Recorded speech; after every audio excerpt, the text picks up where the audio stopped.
దేవుడు తన దాసుని ద్వారా చక్కని వర్తమానాన్ని అందించినారు. మరి దానియేలు ఎన్ని వారాలు ఉపవాసం ఉండి ప్రార్థన చేశాడు? ఏమి ఎందుకు చెప్పండి. మీరేమి అర్థం చేసుకున్నారని చెప్తున్నాను నేను. ఎందుకు 3 వారాలు చేశాడు? ఎందుకు చేశాడు? సరే, అది అట్లా పెడతాను. ఆయన్ని సహాయం చేయటానికి ఎవరు వచ్చారు? గాబ్రియేల్ కాదు, అంటే పొరపాటున మీరు దాన్ని అన్నారు కానీ మిఖాయేలు. గాబ్రియేల్ ఏం చేస్తాడంటే ఆయన కూడా ప్రధాన దూతే, అయితే శుభవార్త చెప్పడానికి వస్తాడు ఆయన. ఎవరు? మరియమ్మ దగ్గరకు వచ్చాడా లేదా? దయాప్రాప్తురాలా? ఎవరు చెప్పింది ఆ మాట? మిఖాయేలు ఎందుకు వస్తాడో తెలుసా? మన పక్షంగా యుద్ధం చేయటానికి వస్తాడు. ఈ 2 అర్థం చేసుకోండి మీరు. ఇప్పుడు ఏమైంది? దానియేలుపై ఎందుకు ఉపవాసం ఉంటున్నాడు? సమస్య ఏమిటి కదండి? అక్కడ శత్రువులు మరి కోరేషు రాజ్యం మీదకి రాబోతూ ఉన్నారు. ఇది చరిత్ర. అప్పుడు దానియేలుకు ఈ విషయము తెలిసింది. వెంటనే అతడు ఏం చేసినాడు అని అంటే ఇప్పుడు ఉపవాసం ఉండి ప్రార్థన చేయటం మొదలుపెట్టినాడు. ఎప్పుడైతే అతడు మోకరించి తిండి తిప్పలు లేకుండా పడుకున్నాడో దేవుడు మిఖాయేలుకి చెప్పాడు, మిఖాయేలు, నా ప్రియుడైనటువంటి దానియేలు ఏం చేస్తున్నాడు? వాళ్ళ పక్షంగా ఆయన ఉపవాసం చేస్తున్నాడు, విజ్ఞాపన చేస్తున్నాడు, ప్రార్థన, విజ్ఞాపన, యాచన చేస్తూ ఉన్నాడు. నువ్వు బయలుదేరు అని. పిల్లరా, ఒకవేళ మిఖాయేలు దేవుడు చెప్పిన వెంటనే వచ్చి ఉంటే 3 వారాలు చేయాల్సిన అవసరం లేదు. ఇక్కడే ఉంది మర్మం. బాగా ఆలోచన చేయండి. ఒక్కోసారి వెంటనే మన ప్రార్థన అంగీకరిస్తాడు దేవుడు, ఒక్కోసారి ఆలస్యం చేస్తాడు. ఎందుకు అంటే ఇక్కడే ఉంది కీలకమైన మాట. ఏమిటో తెలుసా? ఆయన మిఖాయేలు బయలుదేరి వచ్చేటప్పుడు ఎవరు అడ్డుపడ్డారు? పార్శిక రాజు ఎవరు? బాగా చదవండి దాన్ని. ఏమి రాయబడి ఉందో చూడండి అమ్మా. ఎందుకు చెప్తున్నానంటే మన ప్రార్థన, మన విజ్ఞాపన, మన యాచన, ఏ దాని మీద నీ సమస్య ఉందో దానిని నీవు వెంటనే పొందవచ్చు. కానీ నీకు సహాయం చేయటానికి వచ్చేటటువంటి దేవుని దగ్గర నుంచి వచ్చేటువంటి దూతలు కావచ్చు, లేక దేవుడే కావచ్చు, సాతానుడు మధ్యలోనే అడ్డగిచ్చేస్తాడు. సాతానుడు ఏం చేస్తాడు అని నేనంటే ఒక విధంగా చెప్తాను నేనేనండి. జ్వరము ఒక అబ్బాయికి వచ్చిందనుకుందాం. దాదాపు 2 వారాలు 3 వారాలు ఆ తల్లి కన్నీటితో ప్రార్థన చేసింది అయితే తర్వాత దేవుని సన్నిధిలో ఉండి ప్రార్థన చేసుకొని దేవుడిచ్చిన తలంపును బట్టి చేరవలసినటువంటి వైద్యుని దగ్గరికి వెళ్ళి ఆ ట్రీట్మెంట్ తీసుకుంటే 3 వారాల జ్వరము 1 రోజులో తగ్గిపోతుంది. కారణం ఏమిటి? మధ్యలో చాలా ఆటంకాలు ఉంటాయి. ఇప్పుడు అదే జరిగింది. ప్రధాన దూత అయినటువంటి మిఖాయేలు బయలుదేరాడు. ఎవరికి సహాయం చేయాలని?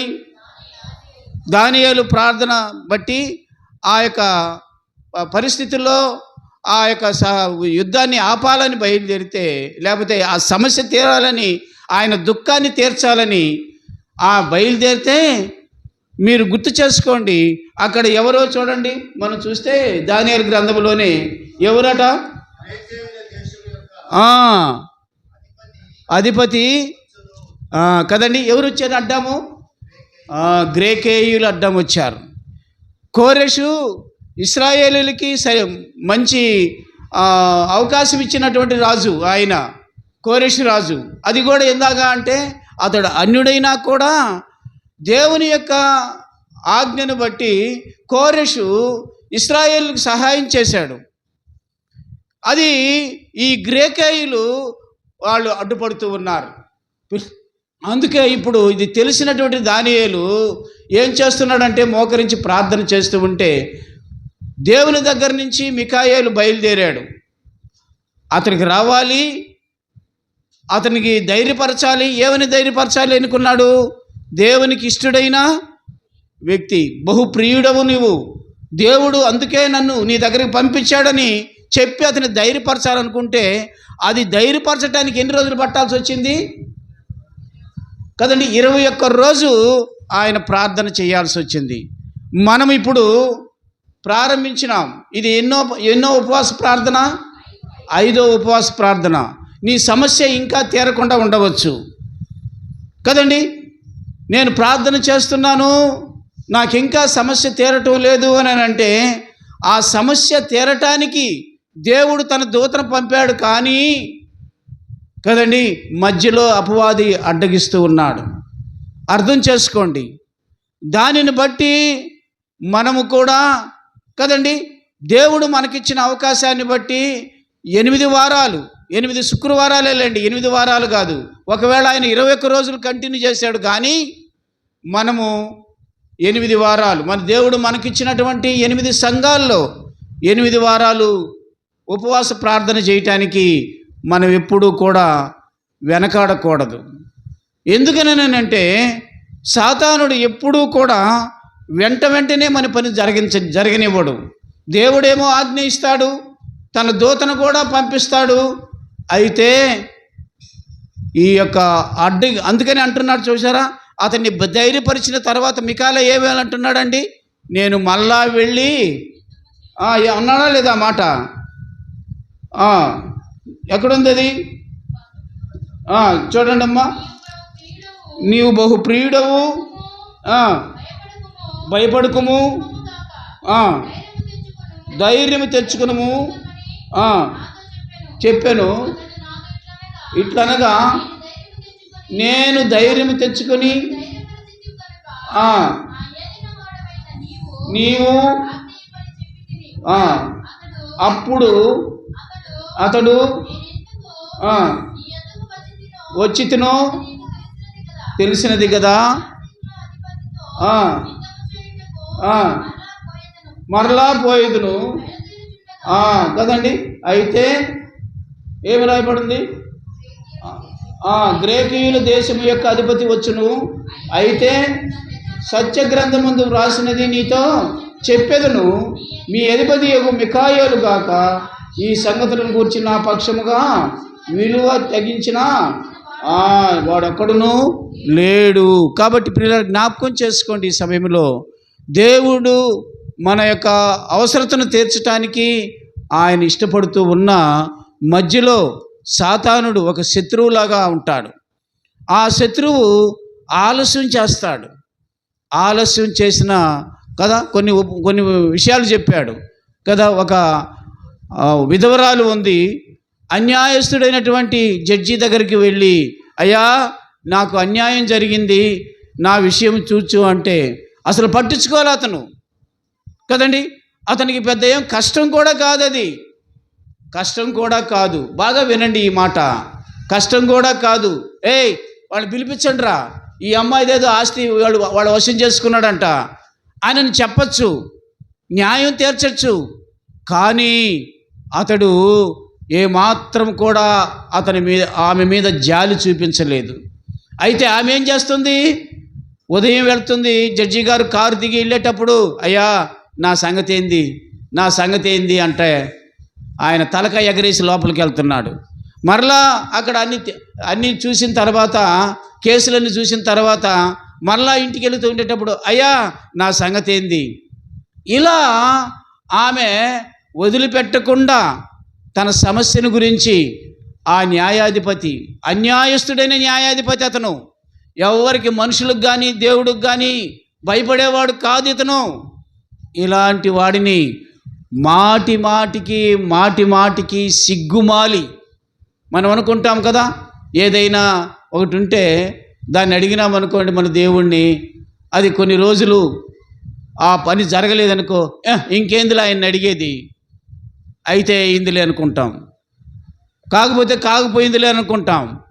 కానీ ఇప్పుడు జ్ఞాపకం చేసుకోండి, ఆ విధవరాలు మాటికి అడుగుట ద్వారా, ఇంకొక మాట రాయబడి ఉంది అక్కడ, సిగ్గుమాలి మాటికి అడుగుట ద్వారా ఏం జరిగిందో తెలుసా? పిల్లరా, ఈమెకి న్యాయం తీర్చేస్తా అంటే అప్పుడు కానీ అతనికి మంచి మనసు రాలేదు, దయ కలిగిన మనసు రాలేదు.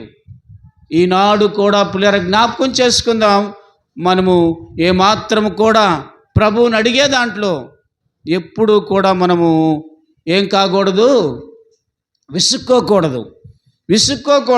విసుకక ప్రభుని అడగాల్సిన వారంగా ఉంటూ ఉన్నాం. యేసయ్య చెప్పాడు, వారు విసుకక ప్రార్థన చేయాలని అని అంటాడు. అందుకే మరొక మాట కూడా చెప్పాడు, మరొక సందర్భం కూడా చెప్పాడు. సగం రాత్రిలో ఒక స్నేహితుడు మరొక స్నేహితుని దగ్గరికి వచ్చాడు. పోతూ మార్గ మధ్యంలో ఈ గూడూరులో నాకు ఒక స్నేహితుడు ఉన్నాడు, పోయి అతనితో కలిసిపోదామని సగం రాత్రప్పుడు వచ్చాడు. ఆ సగం రాత్రప్పుడు వచ్చిన తర్వాత, ఏమయ్యా ఈ టైంలో వచ్చినామని అడగకుండా ఇతనికి భోజనం పెట్టాలి కదా, కనీసం ఒక రొట్టెన్నా ఇవ్వాలి కదా అని ఇళ్ళంతా ఎతికినాడు. కానీ ఏమీ దొరకలేదు. ఎలా చెయ్యాలి? అప్పుడు ఆ స్నేహితుడికి మరొక స్నేహితుడు గుర్తుకొచ్చాడు. వాళ్ళ ఇంటికి వెళితే అతడు ఏదైనా ఇస్తాడేమోనని ఆ స్నేహితుని ఇంట్లో కూర్చోబెట్టి మరొక స్నేహితుడి దగ్గరికి వెళ్ళాడు. ఆ స్నేహితుడి దగ్గరికి వెళ్ళి తలుపు తడతా ఉన్నాడు. బాబు కొద్దిగా లేరా, నాకు అవసరం వచ్చింది, నీతో పని ఉంది అని అడిగితే లోపల నుంచి అతను అంటున్నాడు, రోయ్ నా పక్కలో పిల్లకాయలు ఉండారా, నేను లేనా అని అంటున్నాడు కదా.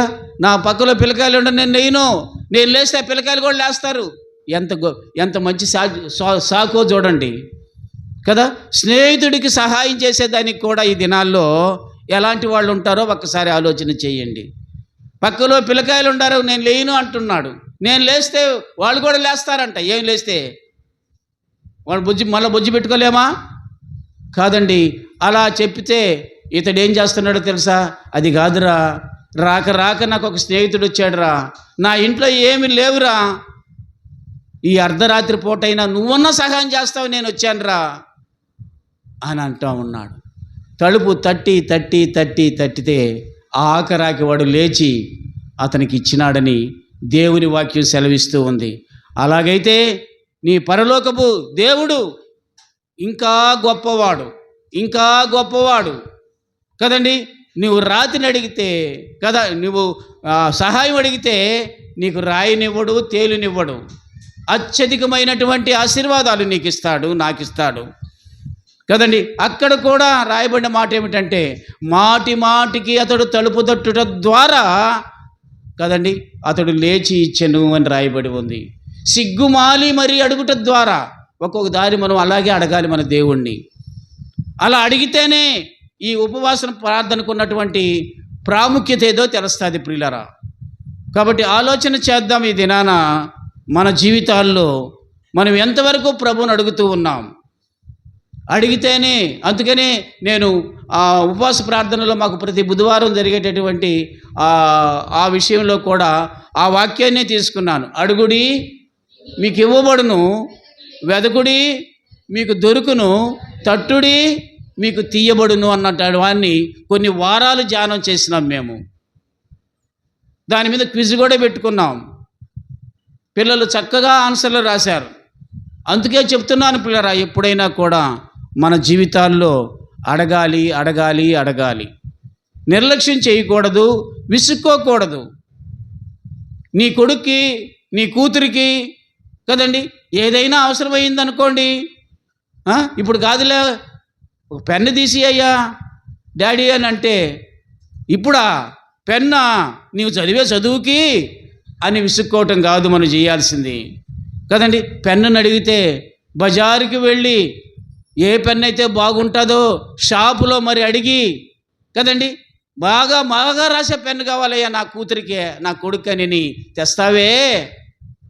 మరి మన పరమ తండ్రి శ్రీమంతుడైన దేవుడు, రాజులకు రాజు, ప్రభువులకు ప్రభువు, అద్వితీయుడైన దేవుడు, బుద్ధి జ్ఞానములు సర్వసంపదలు గుప్తమై ఉన్న ఆ యేసయ్య నీకివ్వడా? ఇస్తాడా లేదా? ఆ విశ్వాసముతో అడగగలగాలి.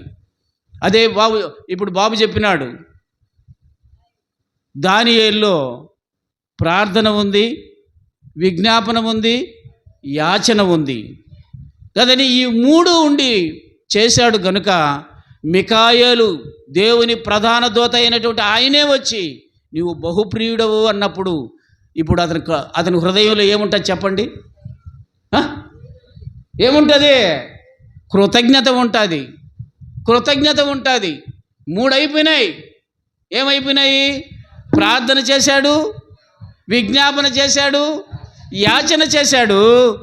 ఇప్పుడు దేవదూత వచ్చి నువ్వు బహుప్రియుడు అయ్యా,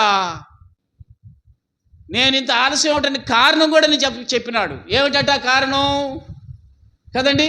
మధ్యలో శత్రువులు వచ్చారు, వారితో పోరాడాను కదండి.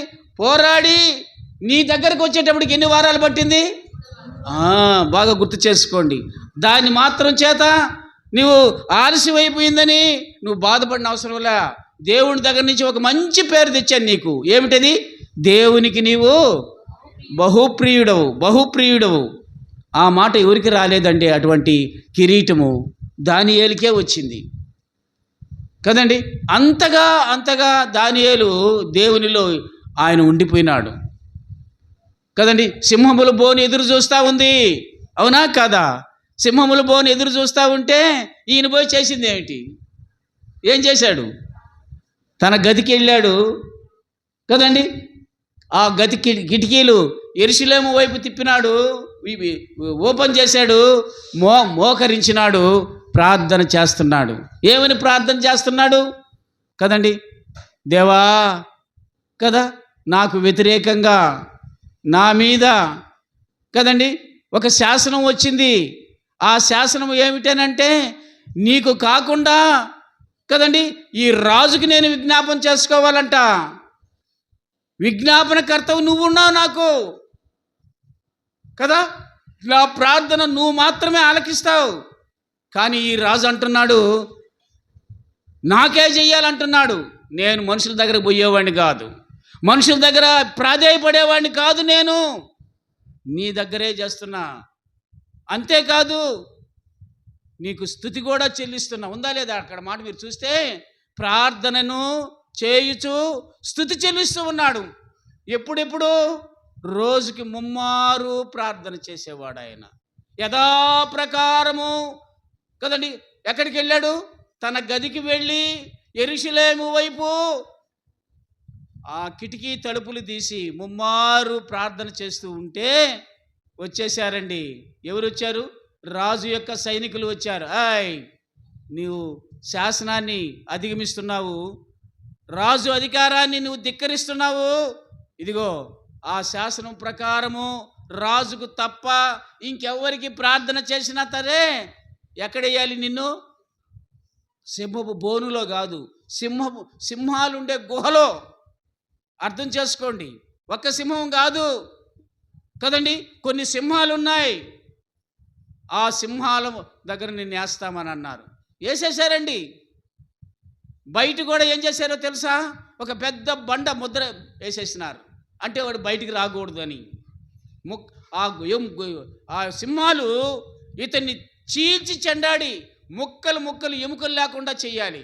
అది వారి యొక్క ఉద్దేశం, అది వారి యొక్క ఉద్దేశం. కానీ రాజుకు నిద్ర పట్ల. అర్థమైందా మీకు? ఇప్పుడు దేవుడు ఏం చేస్తున్నాడు? రాజుకు నిద్ర పట్టనీయకుండా చేస్తున్నాడు. అతడు ఉపవాసం ఉండాడా రాత్రి? ఇది ఎంత గొప్ప విషయమో చూడండి. శాసనం చేసిన రాజు కదండి, ఆ శాసనం జరిగిపోతుందని చెప్పి సంతోషపడాల్సిన రాజు నాట్యాలు ఆపేసినాడు. ఇంకేమి తిండి కూడా తినలా. నిద్రబట్టిలో కూడా నిద్రపాట పట్ల ఏకాజావన వచ్చేసాడు. ఎలా వచ్చాడో తెలుసా? మీరు చదివితే దుఃఖ ముఖముతో వచ్చాడు, ఏడుస్తూ వచ్చాడు. ఏమంటున్నాడో తెలుసా? జీవము గల దేవుని సేవించే దానియేలు, సేవకుడు అయిన దానియేలు. చూడండి, మిఖాయేలు చెప్పిన మాట ఏమిటి? నీవు బహు ప్రియుడు అంటే ఒక అన్యరాజు ఏమంటున్నాడు చెప్పండి? ఎవరు సేవకుడు అంట? జీవము గల దేవుని యొక్క సేవకుడు అయిన దానియేలు. ఇలాంటి పేర్లు ఎవరికన్నా ఉన్నాయా మనలో? ఎవరికీ లేవు. అంటే ఒక్కసారి ఆలోచన చేయాలని ప్రభు పేరట మనవి చేస్తున్నాను. అని అంటే దానియేలు అంటున్నాడు, ఏమన్నాడయ్యా? రాజా, చిరకాలము జీవించుదువుగాక, నేను నా దేవుని దృష్టిలో నిర్దోషిని. ఎంత మంచి పాట, ధైర్యం ఉందో చూడండి. దేవుని దృష్టిలో నీవు నేను ఎలా ఉండాలి? ఈ ఉపవాస ప్రార్థనలో నిర్దోషులంగా నిలబడాలి కదండి. అలా నిర్దోషిని అయితిని. ఇంకా ఏమంటున్నాడయ్యా? మనం చూస్తే నిర్దోషిని అయితిని గనుక ఆయన తన, చూసారా, అక్కడ పంపించాడా లేదా దూతని? పంపించాడా లేదా దూతని? సింహాలు నోళ్ళు ముయ్యాలి అని అంటే కదండి, రాజు ఏడవాలి అని అంటే, రాజు ఉపవాసం ఉండాలి అని అంటే మనం దేవుని దృష్టిలో ఏమై ఉండాలి అమ్మా? దోషులమై ఉండాలా? ఏమై ఉండాలి? నిర్దోషులంగా ఉండాలి. నిర్దోషులమైతే మనలో ఏ కల్మషం లేకుండా కదండి, యథార్థంగా దేవుడిచ్చిన నీతిని, దేవుని నీతిని పాటిస్తూ ముందుకు సాగినప్పుడు పిల్లరా, దానియేలు ఏదైతే పొందినాడో, ఎలాగా సింహపు నోళ్ళ నుంచి తప్పించుకోగలిగినాడు, సింహపు నోళ్ళు ముయించినాడు దేవుడు. ఈయన పోట్లాడల వాటితో మోకరించి ప్రార్థన చేస్తున్నాడు అంతే. అయ్యేం ఊరుకుంటాయా కదండి? నోరు తెరుస్తాయి, గొంతుకేసుకుంటాయి, పంజా ఇప్పుతాయి, ముఖాన్ని పగలు కొట్టేస్తాయి. మీరు చూస్తుంటారు కదా టీవీలో కదండి, ఎలా ఉంటాయి ఆ వరల్డ్, ఎనిమల్ వరల్డ్ అనేది వస్తుంది, దాంట్లో చూస్తుంటే అయ్యే సీన్లు చూపిస్తుంటారు కదా. అలాంటి పరిస్థితుల్లో పిల్లరా మౌనంగా అవి కూడా అక్కడ ఒక చరిత్రలో రాయబడి ఉంది. దానియేలు ఎలాగైతే మోకరించి ఉన్నాడో అవి కూడా అలాగే మోకరించినాయంట. ఏ దాన్ని బట్టి మీరు చెప్పండి కదండి? దేవునికి ఇష్టమైన వారు కనుక మనము కూడా, నేను చెప్తాను పిల్లరా, ఇలా మీరు వచ్చిన వారందరూ కూడా, నేను చెప్తున్నాను, మీరందరూ కూడా దేవునికి ఇష్టమైన వాళ్ళే. అయితే ఇందులో మనకి ఏముండాలి అని అంటే దానియేలు లాంటి ఏముండాలి? ప్రార్థన, విజ్ఞాపన, యాచన అనే ఈ మూడు మన మనసులో నుంచి, హృదయంలో నుంచి పక్కకు పోకూడదు. అందుకే నేను చెప్పాను, మత్తయి సువార్తలో నేను చెప్పాను. ఏమని చెప్పాడు? అదే చదివించాడు మన సహోదరుడు. ఏందయ్యా అది? 6వ అధ్యాయంలో ఉండేది. మీరు చేయనప్పుడు మనుషులకు కనబడవలని కాకుండా రహస్యమందున్నా, మీకు దానియేలు గురించి బాబు చెప్తూ ఉంటే, రహస్యమందు ఎక్కడున్నాడు అని అంటే శత్రువులు వస్తున్నారు అన్నప్పుడు మీరు చదవండి, తర్వాత పోయి అక్కడే ఉంది. శత్రువులు వస్తున్నారయ్యా అని ఏడుస్తూ ఉంటే దానియేలు ఆయనతో కూడా వాళ్ళంతా వెళ్ళిపోయినారు. ఆ మాట చెప్పలా, వెళ్ళిపోయారు. ఎవరున్నారు ఇప్పుడు? ఒక్కడే ఉన్నాడు. ఎవరైనా? దానియేలు ఒక్కడే ఉన్నాడు. కాబట్టి రహస్యమందు ఇతను ఒక్కడే ప్రార్థన చేసింది, మిగతా వాళ్ళతో పరార్. అది మెయిన్. కాబట్టి సరే, అక్కడికి అర్థం. రహస్యమందున్న నీ దేవుడు నిన్ను చూసినట్లు ఏం చేయాలట? వేషధారణ వలె ఉండకుండా మీరేం చేయాలి? మీ తండ్రికి కనపడవలనని ఉపవాసం ఉండి ఏం చేయాలన్నాడు? నేను ఇంతకుముందు చెప్పాను. తల అంటుకోవాలన్నా పడలేదా? ఏంటి తల అంటుకోవటం అంటే? వాక్యమనే ఉదక స్నానముతో మన అంటే మన తలంపులు మారిపోతాయి. ఎప్పుడైతే ఈ యొక్క తలలేకి, ఈ మైండ్లోకి దేవుని వాక్యం వచ్చిందనుకోండి, ఇంకా వేరేదేమీ ఉండదు. తలంపులు మారిపోయి, అవును కదా, ఆ బాబు చెప్పాడు కదా, దానియేలు ప్రార్థన చేసినాడని, దేవదూత వచ్చాడని, బహుప్రియుడన్నాడని, యుద్ధం జరగనీయకుండా చేసి ఆయనే మళ్ళా తిరిగి వెళ్ళి యుద్ధం చేశాడని, నా పక్షంగా కూడా దేవుడు యుద్ధం చేస్తాడు. ఇది చాలు నీ మనసులోకి వస్తే. తలంపులు మారాయే లేదా? మారినాయి. తర్వాత చెప్పాను నేను. ఏమని చెప్పాను చెప్పండి? నీ ముఖము కడుక్కోండి అని చెప్పినాను. నీ ముఖంలో ఉండేది ఏం చెప్పండి? ఇప్పుడు మళ్ళీ మొదటికి వస్తున్నాను నేను. ముఖంలో ఏమున్నాయి? మొదట కళ్ళు. రెండో ఏమున్నాయి చెప్పండి? చెవులు. మూడోది ఏమిటి చెప్పండి? ముక్కు. నాలుగోది ఏమిటి చెప్పండి? నోరు. ఎన్ని చెప్పినాను నేను? 4 చెప్పేశానా? ఎన్ని చెప్పినాను? కళ్ళు, చెవులు చెప్పాను కదండి. ఈ దినాన ముక్కు గురించి చెప్తాను. కొద్దిగా చెప్పేసేసి నేను ఆ తర్వాత ప్రార్థనలోకి వెళదాం. ముక్కు కదండి. ముక్కుకుండేటటువంటి ప్రాధాన్యత ఏమిటో తెలుసా? ఏందో చెప్పండి. వాసన చూస్తుంది ఈ ముక్కు. అది మంచిదైనా సరే, చెడ్డదైనా సరే. మా గాంధీనగర్లో మా ఇంటి దగ్గర ఆడాడో చచ్చింది ఒక కుక్క చస్తే వాడు తీసుకొచ్చి పక్కనే ఉన్నటువంటి ఇప్పుడు ఆ వీధి ఉంది కదా, ఆ వీధి లాంటి రైల్వే పట్టాలంటే ఆడ పడేసేసినారు. పడేసినప్పటి నుంచి ఇప్పుడు 3 రోజుల నుంచి ఆ వాసన భరించలేకుండా కదండి. ఆ దారిని పోయేవాళ్ళు పోతున్నారు, ఆ బేల్దార్ కాలనీ నుంచి అవతల నుంచి వచ్చేవాళ్ళు పోతున్నారు, కానీ అఫ్ఫా అనుకుంటూ పోతున్నారు, కానీ దాన్ని తీసి పక్కనేయటంలే. దరిద్రం కదా. ఈ ముక్కు ఆ వాసన చూస్తుంది, ఇంకొక దగ్గరకోదు. ఇంకొక ముందుకు వచ్చేటప్పటికి చామంతి పూలు, మల్లెపూలు కనపడితే ఆ వాసన కూడా చూస్తుంది. ఈ ముక్కుకుండే స్వభావం అలాంటిది. కానీ ముక్కుకున్నటువంటి ప్రత్యేకత ఎంతో తెలుసా? మనము అన్నప్పుడు పోతుంది, రావాలి. అది బాగా గుర్తు చేసుకోండి. మనము ఉచ్ఛ్వాస నిశ్వాసాలప్పుడు మనము అన్నప్పుడు ఏం పోవాలి? పోవాలి అన్నప్పుడు ఏం రావాలి? అంటే మన ముక్కులో నుంచి వచ్చే ఈ గాలి యేసు యేసు యేసు యేసు యేసు అనాలి. అర్థమైందా మీకు? ఇప్పుడు నిజముగా నీవు వాక్యమనే ఉదక స్నానం చేసి ఉంటే, మరొక స్నానం చెప్తాను వినండి. తీతుకు రాసిన పత్రిక మరొక స్నానం చెప్తాను. స్నానాన్ని మీ ముందుకు తీసుకొని వస్తాను చూడండి. తీతుకు రాసిన పత్రిక 3వ అధ్యాయము 5వ వచనం, 3వ అధ్యాయం 5వ వచనం చూడండి. అది ఎప్పుడు వస్తుంది అంటే, ఈ స్నానం చేస్తే వస్తుంది. నిజముగా నీవు ఈ స్నానం చేసి ఉంటే తప్పనిసరిగా నీ జీవితంలో క్షణము ఈ మాట రావాలి. చూడండి ఏం రాయబడి ఉందో. మనము నీతిని అనుసరించి చేసిన క్రియల మూలముగా కాక తన కనికరము చొప్పున నూతన ఏ జన్మ అంట? పునర్జన్మ సంబంధమైన అర్థమైందా? పునర్జన్మ సంబంధమైన స్నానము ద్వారా పరిశుద్ధాత్మ మనకేం దయచేస్తాడు? నూతన స్వభావం దరిచేస్తాడు. పిల్లల జ్ఞాపకం చేసుకుందాం ఈ సమయంలో. ఏ స్నానం కావాలి? పునర్జన్మ సంబంధమైన స్నానం. ఇంతకుముందు ఏం చెప్పాను మీకు? వాక్యమనే ఉదక స్నానంతో తలంటుకుంటాము కదండి.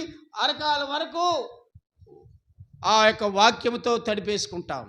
ఇప్పుడు చెప్పే మాట ఎందుకు చెప్తున్నాను అని అంటే, శ్వాసలో ఉన్నటువంటి కదండి ఉచ్ఛ్వాస నిశ్వాసాలు ఉన్నాయే, దాంట్లో నుంచి ఏమి రావాలో తెలుసా? నిజముగా నీవు పునర్జన్మ కలిగి ఉంటే, అంటే మారు మనసు పొంది ఉంటే, తిరిగి జన్మించి ఉంటే, నీ పాపాలన్నీ ప్రభు రక్తములో కడిగి వేసుకొని ఉంటే కదండి, నీ యొక్క ముక్కులు గుండా శ్వాస నిశ్వాసాలు గుండా ఏవి రావాలి? ఏ పోవాలి? సు అనేది రావాలి. ఇప్పుడు అట్లా ట్రై చేశారా మీరు? కదండి, అంత దూరం లేదులే అన్న అంటారా? బాగా ఆలోచన చేయండి పిల్లరా. కదండి, పునర్జన్మ సంబంధమైన స్నానం చేసుకో ఉండాలి. బాప్తీసం తీసుకుంటున్నాం అందరమే కదండి, బలవంతం చేతనో పెళ్లి కోసమో కదండి, పాస్ అయ్యే దానికోసమో ఏదో దానికోసం మాత్రం ఏమైపోతుంది? ఒక్కసారే 3 సార్లు ముంచుతారు మిమ్మల్ని. ఒక్కసారేనా? ఒకసారి. నయమాను ఎన్నిసార్లు మునిగాడా? ఏంటికని? మనకు లేదా? మనకు ఉంది, పాపపు కుష్టు ఉంది కదండి. అయితే దేవుడు ఏం చేశాడు అని అంటే, అన్నిసార్లు వదిలేయ పాత నిబంధన ద్వారా ఒక్కసారి జారులే. ఎందుకని? ఇది పునర్జన్మ సంబంధమైన స్నానం, తిరిగి జన్మించిన స్నానం ఇది. అప్పటి నుంచి అయినా అంతకుముందు కదండి సినిమా పాటలు పాడుకున్నా అప్పటి నుంచి నీ జీవితంలో ఏం రావాలి? యేసు అనేటటువంటి ఈ యొక్క వాసన రావాలి, యేసు అనేది రావాలి కదండి. అందుకే నేను ప్రతిసారి కూడా చెప్తుంటాను, యేసయ్యా యేసయ్యా యేసయ్యా యేసయ్యా యేసయ్యా కదండి. అలా యేసయ్యను మనం తలుచుకుంటే పిల్లరా ఉండేటటువంటి దేవుడు తెలుసా? ఆ యొక్క ఆనాడు దేవుడు చేసినటువంటి సృష్టిలో చేసినటువంటి గుర్తుకు రావస్తుంది. చూస్తారా? నాతో పాటు చూడండి, ఆదికాండం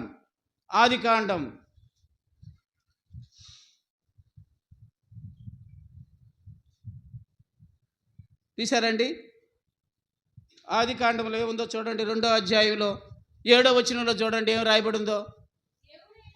దేవుడైన యెహోవా ఏం చేశాడంట?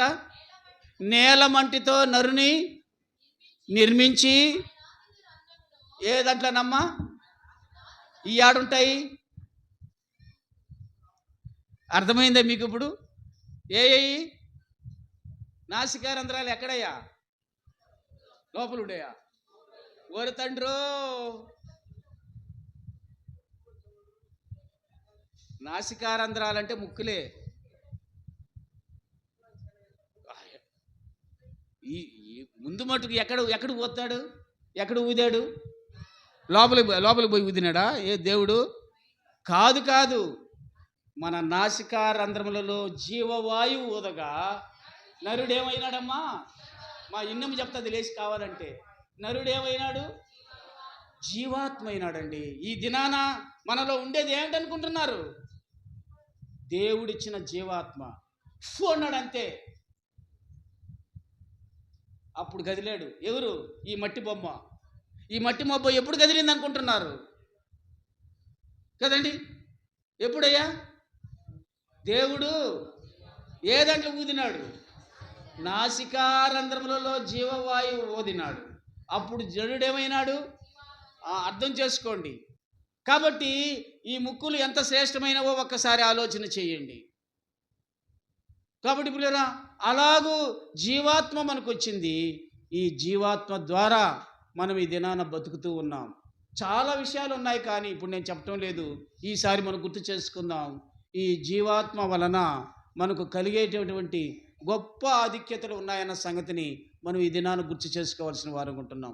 నీలో నాలో పిల్లర ఉన్నటువంటి ఈ జీవాత్మ ద్వారా ఈ దినాన మనము దేవుని సన్నిధిలో మోకరించి కదండి, దానియేలులాగా 3 వారాలు కాదు 8 శుక్రవారాలు, ఇప్పటికే 5వ శుక్రవారానికి వచ్చేసినాం. నీ సమస్య అంతటిని దేవుని సన్నిధిలో మనస్ఫూర్తిగా పెట్టు. దేవా, నేను ఆ పేద విధవరాలులాగా నీ పాస్ సన్నిధిలో నేను అడుగుతూ ఉన్నా. ఆ రాత్రిపూట అర్ధరాత్రి స్నేహితుడిలాగా నీ యొక్క తలుపు తడుతూ ఉన్నా, నీ హృదయం అనే తలుపు తడుతూ ఉన్నా. నా ప్రార్థన ఆలకించు, నా విజ్ఞాపన ఆలకించు, నా యాచన ఆలకించు. నాకున్న సమస్యను తీర్చు అని మనం దేవుని సన్నిధిలో మొరపెట్టాలి ప్రియులరా. అలా పెట్టినప్పుడు కదండి, ఒకవేళ ఇప్పటికి 5 వారాల నుంచి నేను అదే అడుగుతున్నానయ్యా అని అనుకోవచ్చు నువ్వు. ఇంకా 3 వారాలు ఉన్నాయి, ఇంకా 3 వారాలు ఉన్నాయి. ఈ 3 వారాలు 21 రోజులు కాదు, 3 శుక్రవారాలు ఉన్నాయి కదండి. ఈ 3 శుక్రవారాల్లో కూడా నీ సమస్య దేవుడు తీరుస్తాడు ప్రియులారా. దయచేసి చెప్తున్నాను, ఈ దినాన నువ్వెప్పుడూ కూడా దేవుని సన్నిధికి దూరం కాబాకు. దేవుని సన్నిధికి దూరం అయితే నష్టపోయేది నువ్వే, నీ కుటుంబమే. ఈనాడు దేవుని ఆశీర్వాదాలు ఆయనేమో ఎప్పుడు పంపిస్తూనే ఉంటాడు. సాతానుడు మాత్రం ఏం చేస్తుంటాడు? అడ్డగిస్తూ ఉంటాడు కదండి. ఎవరనుకున్నారు మైకేల్ దూత అంటే? యుద్ధం అంతా ఆయనే చేసేది దేవుడి పక్షంగా. యాకోబు పత్రికలో ఉందండి, ఏం రాయబడిందో తెలుసా? అక్కడ రాయబడిన మాట మనం గుర్తు చేసుకుంటే, మోషే శరీరం కొరకు కదండి, అది పిస్గా కొండ మీద ఆ యొక్క మోషే చనిపోతే అక్కడికి వచ్చేసాడు. ఎవరు వచ్చారో తెలుసా? ఎవరు వచ్చారు? సాతానుడు వచ్చేసాడు. ఓయ్, ఈ బాడీ నాది అంటాడు. ఈ బాడీ నాది ఎందుకనంటే ఈయన నా సొత్తు అయిపోయినాడు. ఎందుకని? దేవుని ఆజ్ఞని మీరినాడు అంటే దేవుడు మాటకు దేవునికి కోపం తెప్పించాడు, అందుకని ఇక్కడ చచ్చిపోయాడు. అంతే కాదు, దేవుళ్ళకి రాకముందు కదా ఒక ఐగుప్తుడిని కూడా చంపేశాడు ఈయన నరహంతకుడు. కాబట్టి నా పార్టీ ఇతను అంటాడు. ఈ లోపల ఎవరు వచ్చారు? మిఖాయేలు వచ్చాడు. మిఖాయేలు వచ్చి, ఎందుకయ్యా నీకు సమస్య అని అన్నాడు. ఈ బాడీ నేను తీసుకెళ్ళిపోతానని అన్నాడు.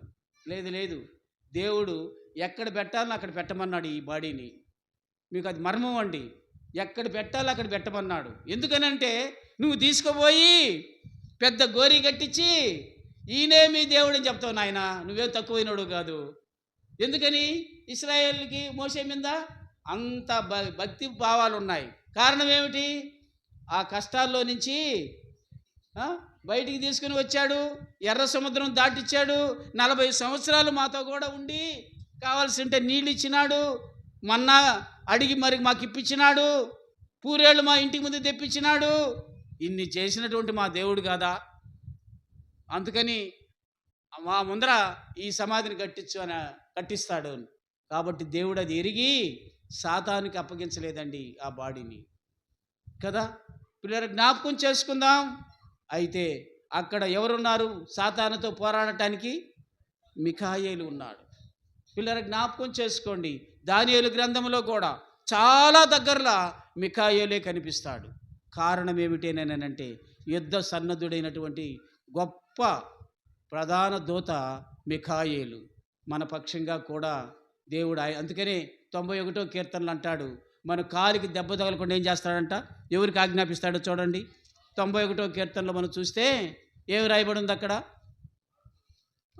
చదువయ్యా, తీసుంటే చదవండి. నీ పాదములకు రాయి తగులకుండా ఎవరు వాళ్ళు? పైన ఉన్నారు. ఏం రాయబడి ఉంది? తమ దూతలకు ఆయన నిన్ను గూర్చి తన దూతలకు ఆజ్ఞాపిస్తాడు. ఎంత గొప్ప దేవుడండి! ఒక్కసారి మనం ఆలోచన చేసినట్లయితే మన కాళ్ళకు కూడా రాయి తగలకుండా దూతలకు ఆజ్ఞాపించి నడిపించే గొప్ప దేవుడు మనకున్నాడు. కనుక ఈ దినాన ప్రియరా, దేవుని సన్నిధిలో కదా దేవుని దాసుడు చెప్పిన రీతిగా దానియేలులాగా మనము ప్రార్థన, దానియేలు జీవితంలో మొదటి అధ్యాయం నుంచి తీసుకోండి. ఎంతగా అతని స్నేహితులను పురుకొల్పి కదండి తన డ్యూటీ చేసేవాడు, దేవుని సేవించేవాడు కదండి. డ్యూటీ చేస్తున్నానని చెప్పి దేవుని సేవ చేయటం మానేయలేదు కదా. నిజముగా నాకు అనిపిస్తుంది అట్ట ఒక్కొక్కప్పుడు దేవుడు అలాగా 35 సంవత్సరాలు నేను ఉద్యోగం చేసినా కూడా దేవుని సేవను ఆపకుండా ఈ దినాన మనము 8 సంఘాల మధ్య పరిచర్య చేసుకునే భాగ్యాన్ని ఇచ్చినాడు. మీరెంత ధన్యులు. మా గాంధీనగరంలో నేను ఎప్పుడు మనసులో అనుకుంటుంటాను, అన్ని సంఘాలకి వెళ్ళేది ఎవరు అని అంటే మిగతా వాళ్ళు రారు, కానీ గాంధీనగర్ పిల్లలు పెద్దలు వస్తారు. కారణం వారికి దేవుడిచ్చినటువంటి ఆశీర్వాదం, ధన్యత, ఆ గొప్ప మనస్సు. మళ్ళీ వాళ్ళు పొగిడితే రేపు రారు ఆ? కదా. కానీ చెప్తున్నాను పిల్లరా, అలా నేర్చుకోవాలని మిమ్మల్ని మా బిడ్డను రాత్రి కూడా ఆ, అక్కడ చవట్లు మీటింగ్ ఉంటే అక్కడికి ఓయమ్మ నేనను ఒక 10 మంది వస్తారులే అని ఆయనకు కూడా లెక్క చెప్తే దాదాపు 18 మంది 20 మంది ఎక్కినారు ఒకే వ్యాన్లో. ఆ వ్యాన్ కాబట్టి మోసింది, కానీ నాకేం భయం వేస్తుంది ఆడికి చేరుతుందా లేదా అని అనేది. అలాగా దేవుడు వాళ్ళ బిడ్డను ప్రేరేపించి వారు మరి తీసుకుని వస్తూ ఉన్నాడు. అది ఎంతవరకు ఉండాలి అని అంటే అంతం వరకు ఉండాలి. మనం ప్రభు దగ్గరికి వెళ్ళేంత వరకు, ప్రభు మనల్ని తీసుకుని వెళ్ళేంత వరకు కూడా ఈ యొక్క ఉజ్జీవం ఆగకూడదని మా ఆశ. మీకన్నా ముందు మేము వెళ్ళిపోయినా సరే మీరు మాత్రం అది నెరవేర్చాలని మిమ్మల్ని ప్రేమపూర్వకంగా కోరుకుంటూ ఉన్నాను. కాబట్టి ఈ సమయంలో గుర్తు చేసుకుందాం ప్రియరా, ఈ దినాన తన దాసుని ద్వారా తెలియచేసినటువంటి దానియేలు జీవితంలో ఆయన ఎవరు? బహుప్రియుడు. ఎవరికి బహుప్రియుడు?